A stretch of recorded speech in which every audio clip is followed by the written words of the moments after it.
Hey everybody, Dr. Reviso here. In this video, we're going to talk about vasodilation and vasoconstriction, and we're really going to get into the meat and potatoes of some of these mechanisms. Kind of the big high yield portion here are going to be these pharmacologic targets.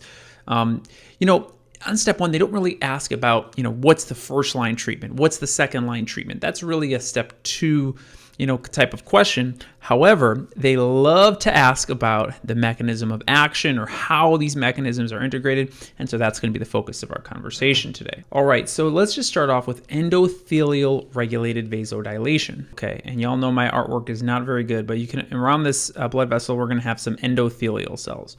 Okay, and then around those endothelial cells, this is the important part, we're going to have vascular smooth muscle.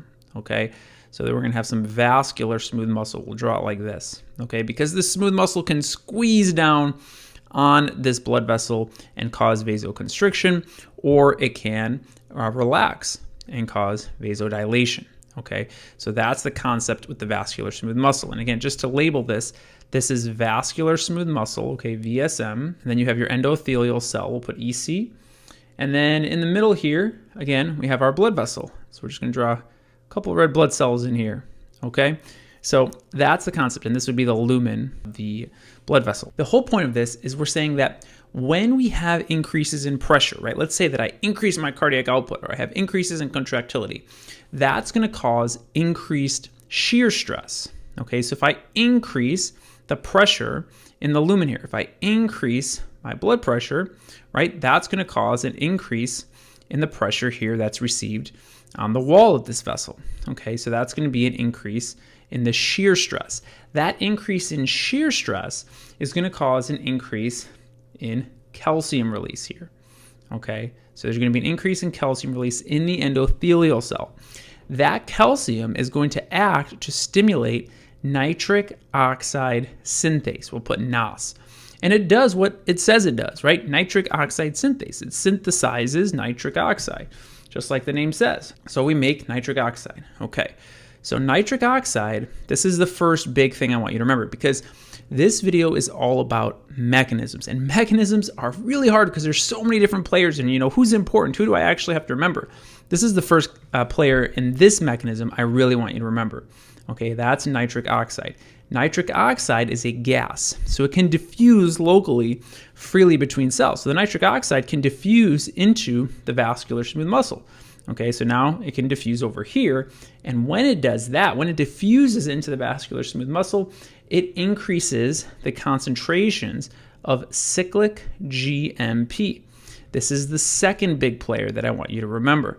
Cyclic GMP is associated with vasodilation, as is nitric oxide. It eventually will activate another enzyme causing decreases in cytosolic calcium in the vascular smooth muscle. So this cyclic GMP is going to decrease the calcium in the vascular smooth muscle. Now I know this is kind of overwhelming, but let's recap the important pieces here. When we have increases in blood pressure, I have increases in shear stress along this wall. If I have increases in pressure, I want to decrease the pressure. I can do that by relaxing the vascular smooth muscle and vasodilating. So what happens? This shear stress leads to nitric oxide production that then diffuses into the vascular smooth muscle. That leads to an increase in cyclic GMP concentrations, which ultimately decreases calcium. So there's a couple big things to remember here. The first major thing that I want you to remember for this whole video is that calcium is associated with contractility. If you could only remember one thing from this video, that would be the most important thing. When calcium goes up in a vascular smooth muscle or in cardiac myocytes, it's associated with contractility. And when calcium goes down, it's associated with relaxation. What happened in our vascular smooth muscle here? The calcium went down. So it was associated with the opposite of contraction, relaxation, right? It was associated with relaxation. So when the calcium goes up, it's associated with contractility. When the calcium goes down, it's associated with relaxation. And there are specific things that lead to decreases in calcium. One of those things is going to be cyclic GMP, like we just saw in this mechanism. And you'll see why. In vascular smooth muscle, cyclic GMP actually stimulates something that brings down the calcium levels. And that's because cyclic GMP actually stimulates myosin light chain phosphatase, which I'll talk about in a minute. But the other thing is nitric oxide, we also saw, was very much related with this pathway. Now, let me go through and read this to you one last time, and we're going to focus again on the high yield stuff here. So we said shear stress forces cause increases in calcium, but not in the vascular smooth muscle. They cause increases in calcium in the endothelial cells. There's not a actin-myosin crossbridge. So this is where things get tricky. If they really wanted to test you on the details here, remember that the calcium is elevated in the endothelial cell, but the endothelial cell is not doing a contraction. This calcium in the endothelial cell is simply used to activate nitric oxide synthase. Nitric oxide synthase, again, does what the name says. It synthesizes nitric oxide. Now, one important thing we kind of glazed over because I didn't want to overwhelm you is that this nitric oxide actually comes from a very important amino acid. That's arginine. So arginine in particular comes up a lot in these questions when we're talking about vasodilation.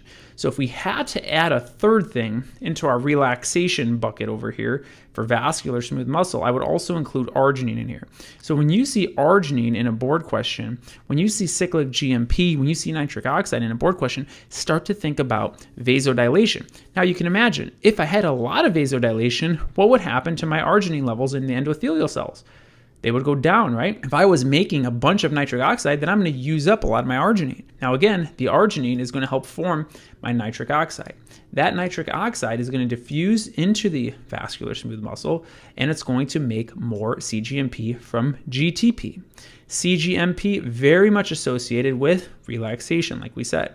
It does this by activating protein kinase G. Now, when we're talking about these cyclic GMP, cyclic AMP, okay, we're going to talk about these a lot, especially in the biochem section. And I'll touch on these a little bit also when we talk about epinephrine and norepinephrine. But cyclic AMP is going to be associated with protein kinase A, right? The A in AMP, the AMPKA.